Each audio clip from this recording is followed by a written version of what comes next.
অনেককেই বলতে শুনেছি আমার অভাবের সংসার ছিল, কিন্তু সন্তানকে কোনোদিন তার আঁচ লাগতে দিইনি। নিজে না খেয়ে ওর শখ পূরণ করেছি। অবশ্যই ভুল করেছেন। ছোট থেকে বাচ্চাকে শেখান, বোঝান আপনার অর্থনৈতিক পরিস্থিতির কথা। আপনার যতটুকু সামর্থ্য সেইটুকুই দিন তাকে। অকারণে নিজের ক্ষমতার বাইরে গিয়ে সন্তানের আবদার মেটাবেন না। সন্তান সকলের কাছে বড় আদরের। তার আবদার না রাখতে পারলে কষ্ট হয়, সেটাও ঠিক, কিন্তু ছোট থেকে তাকে নিজেদের পরিস্থিতি বোঝা না হলে বড় হলে বিপদে পড়বেন। তখন তার চাহিদা না মেটাতে পারলে সে বাবা মাকে খুন করতেও দুবার ভাববে না। গতকাল একটা গ্রসারি শপের সামনে দাঁড়িয়ে আছি।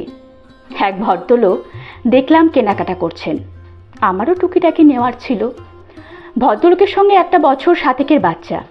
বাচ্চাটা প্রথমে একটা চকলেট চাইল। ওর বাবা একটা 30 টাকার চকলেট কিনে দিল। পরক্ষণেই আবার একটা 150 টাকার চকলেটের বায়না ধরল। বাচ্চাটির বাবা সন্তানের মাথায় হাত বুলিয়ে বলল, মাসের শেষ তো, এখন বেশি টাকা নেই আমার কাছে, পরের মাসে আবার কিনে দেব। চকলেটের থেকেও বেশি প্রয়োজন তোমার কালকের টিফিনের পাউরুটি, ডিম, ওগুলো কিনে নিলাম এখন। বাচ্চাটি কি সুন্দর বুঝে গিয়ে ঘাড় নেড়ে বলল, ঠিক আছে, পরের মাসে কিনে দিও। আরেকটা চিত্র চোখে পড়ল। একটা বছর 19-এর ছেলে আইফোন প্রো ম্যাক্সের জন্য তার সবজি বিক্রেতা বাবাকে চূড়ান্ত অপমান করছে বাজারের মাঝে। সেই বাবাকেই কাঁদতে কাঁদতে বলতে শুনলাম, নিজে না খেয়ে তোকে সব দিয়েছি, তাতেও এরকম করছিস, এত টাকা আমি পাবো কোথায়? আমাদের প্রত্যেকের সামর্থ্য সমান নয়, তাই যার যেমন সামর্থ্য সন্তানকেও সেই মতো মানুষ করুন। তাকেও বুঝিয়ে দিন পরিবারের অর্থনৈতিক অবস্থা, এতে লজ্জার কিছু নেই। আপনি নিজের অবস্থা লুকিয়ে তার আবদার পূরণ করে গেলে তার পক্ষেও তো বোঝা সম্ভব নয় যে মার্সিডিজ চড়ার সামর্থ্য সকলের থাকে না।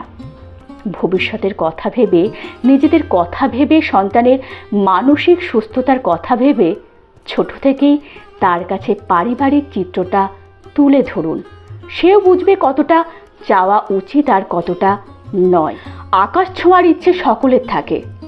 যোগ্যতা অর্জন করুক আপনার সন্তান সেই আকাশ ছোঁয়ার।